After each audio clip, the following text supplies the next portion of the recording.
Bonjour tout le monde. Alors aujourd'hui, je vais vous parler d'un sujet qu'on n'associe pas naturellement à la santé, qui est le bonheur, qui, pour ceux qui me suivent là, depuis un certain temps, je parle souvent des 7 éléments de la santé globale. Donc, le 5e élément, c'est les émotions. Alors, pourquoi on parle de bonheur quand on parle de santé?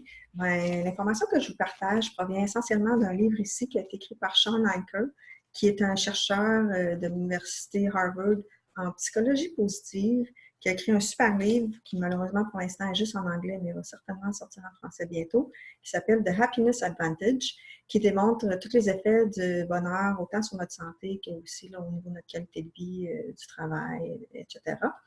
Et dans le fond, selon les études qu'ils ont regardées, il y a des études qui prouvent là, que, dans le fond, le bonheur a autant d'effets sur notre espérance de vie que fumer, la haute pression, l'obésité ou même l'activité physique régulière. Donc, c'est quand même très significatif et un point qu'on ne semble pas souvent regarder. Puis, encore, Shawn Achor parle d'une étude qui m'a particulièrement interpellée et que je veux partager avec vous ce matin. C'est, dans le fond, une étude auprès de sœurs religieuses.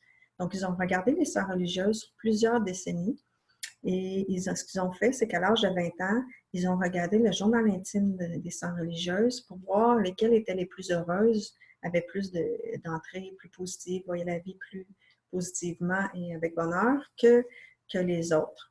Et après ça, ils ont regardé le même groupe de sœurs religieuses plusieurs décennies plus tard, donc à l'âge de 85 ans, pour voir lesquelles étaient encore en vie.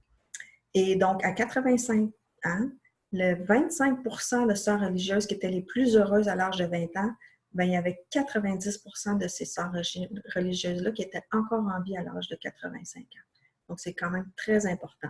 Par contre, si on regarde les 25 de sœurs religieuses qui étaient les moins heureuses à l'âge de 20 ans, il y avait juste 34 d'elles qui étaient encore en vie à l'âge de 85 ans.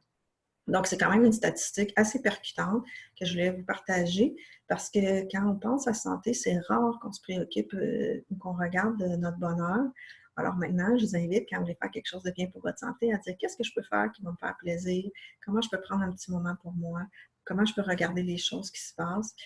Et une des choses que j'ai vues qui a le plus grand effet quand je travaille avec mes clients, dans le fond, quand je fais un programme avec elles ou avec eux, ce qu'ils me disent souvent quand je leur demande qu'est-ce qui a eu le plus d'effet, bien, c'est en fait justement de changer un petit peu sur quoi on regarde, on porte notre regard et comment on fait ça. Puis il explique aussi très bien dans le livre ici, bien, c'est de prendre à chaque jour le temps, à chaque fin de journée, de regarder 3 choses positives qui se sont passées dans la journée.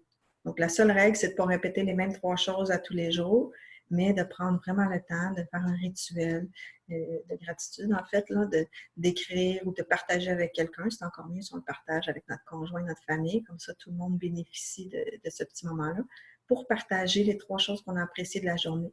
Et comme ça, tranquillement, on entraîne notre cerveau là, à voir la vie davantage positive et finalement à avoir tous les bienfaits là, de ce que je vous ai partagé au niveau de la santé. Alors, je vous remercie beaucoup. Je vous invite à commenter, à partager vos petites actions que vous faites là, pour intégrer le bonheur dans votre quotidien. Merci et bonne journée.